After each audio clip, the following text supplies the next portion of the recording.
ورق زن ای که جام حق را ز درگاهش می طلبی، چم زیبای رخ را بر صوت و پروای نبی. ز سودای مستان چنانگه در به دخ هم دهد، که تا علی چشمان را بر بال و پر نهد.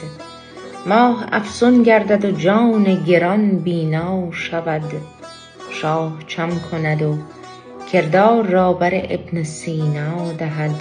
سپس به گفتار و سخن جان را در به درگاه حق برد، ز علی امین روایتها آگه گرد. ز مادر چای شیرین در به فرقان هم دهد، چنانگه ز پری ماه بیند و ز خدا جان را نهد.